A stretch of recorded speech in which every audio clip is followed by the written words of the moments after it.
Pagsiklab ng isang nuclear war sa umiinit na digmaan sa pagitan ng Russia at Ukraine ay nalalapit na nga ba? Що повинно робити НАТО? Унеможливлювати застосування Росією ядерної зброї. Putin may planong tumakas ng Russia at tinawag niya itong Noah's Ark.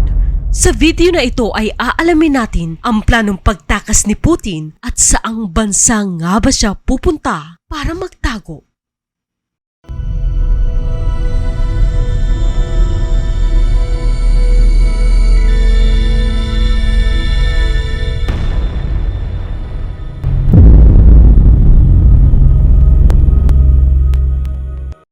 Matapos ang ilang taong pandaigdigang kapayapaan, unti-unting bumabalik ang pangamba tungkol sa panganib ng digmaang nuklear. Dahil sa paglusob ng Russia sa Ukraine, lumalakas ang mga alalahanin ukol sa posibilidad ng isang nuclear strike mula sa Moscow.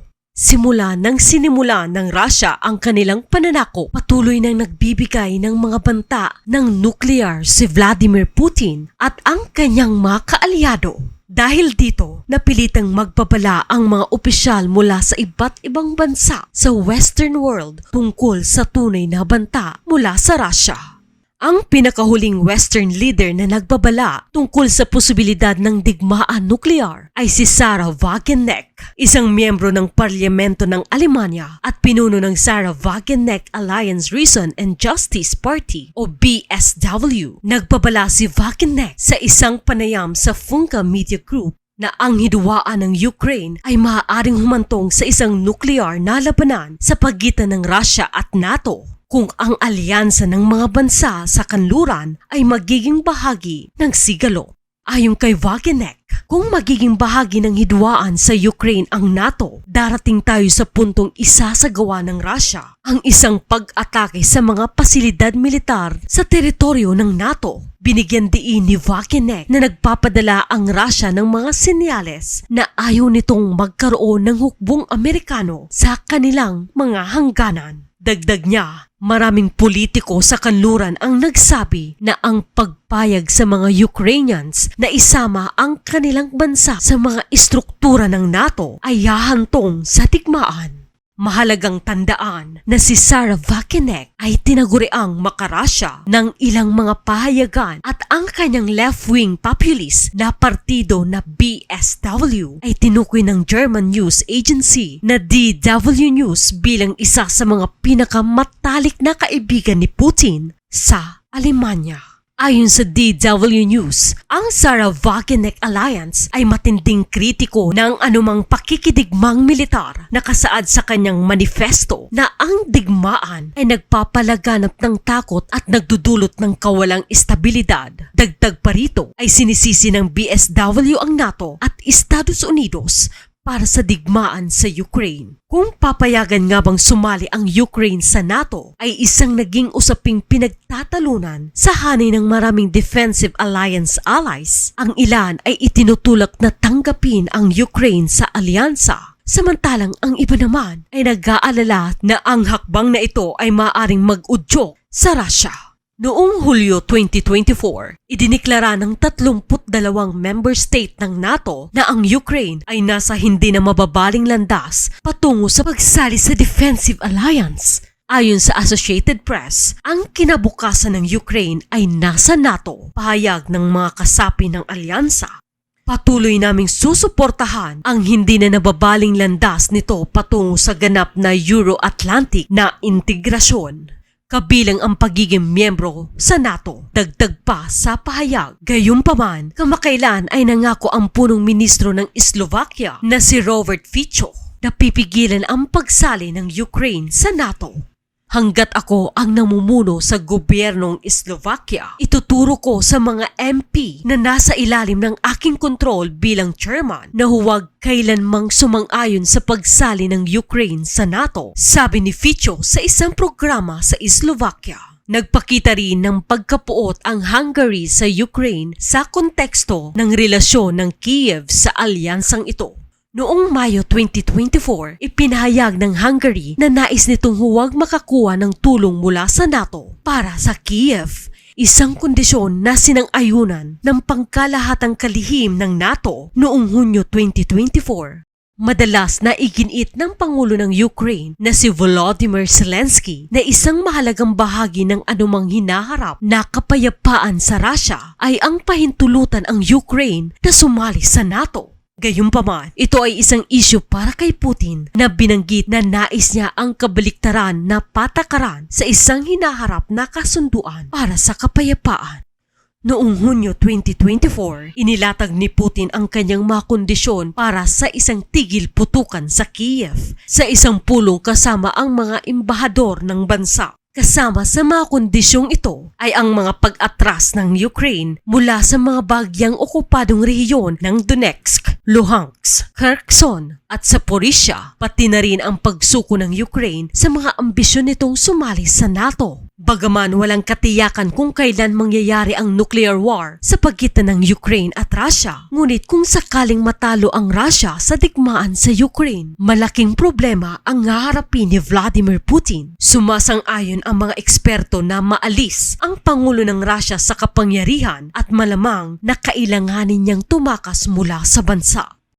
Nakapag-ulat ang mga pahayagan sa iba't ibang posibilidad kung saan pupunta si Putin. Iniulat ng Newsweek ang pinakabagong teorya na nagmula kay Avas Galyamov, isang political analyst at dating speechwriter para sa pinuno ng Kremlin. Ayon sa source ni Galyamov, mukhang isinasaalang-alang ni Putin ang pagtakas patungong Venezuela kung siya ay matatalo sa digmaan dahil sa magandang relasyon ni Putin sa Pangulo ng Venezuela na si Nicolas Maduro. Sinabi ni Galyamov na ang unofficial name ng pinakabagong planong pagtakas ni Putin ay tinawag nilang Noah's Ark. Tulad ng ipinapahiwatig ng pangalang Noah's Ark, ito ay tungkol sa paghahanap ng bagong lupain kung saan maaari siyang pumunta sakaling maging ganap na mawasak ang iyong sariling bayan.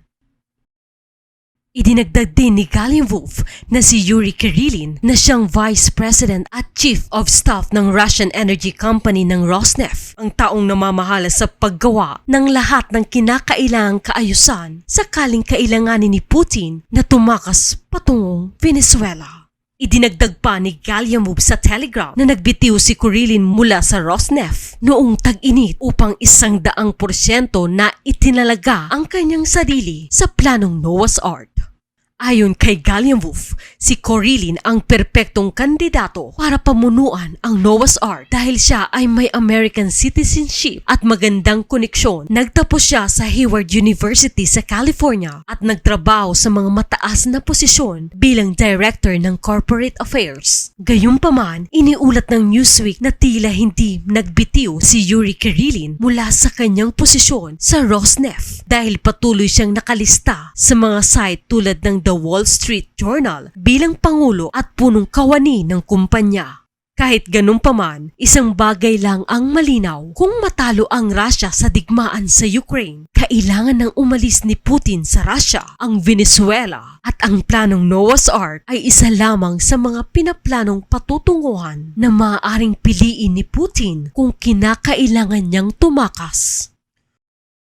Noong nakaraan, nagbahagi ang The Daily Mail ng isa pang detalyadong plano upang tulungan ang Pangulo ng Russia kung kinakailangan niyang tumakas sa bansa. Ang pinagkukunan ng The Daily Mail ay isang Telegram channel kung saan ipinamamahagi ang panloob na impormasyon ng Kremlin. Ayon sa Telegram channel na ito, mayroon si Putin ng dalawang pangunahing paraan upang makaalis ng Russia. Itinuro rin ng The Daily Mail na isinasama sa plano ang mga isyu sa kalusugan ni Putin at may kinalaman ito sa isang lubos na pinagkakatiwalaang leader ng mga siwa sa bansa sa panahon ng kawalan ni Putin. Ayon sa The Daily Mail, ang bansang maaaring tumanggap kay Putin sakaling kailangan niyang tumakas ay posibleng ang Syria.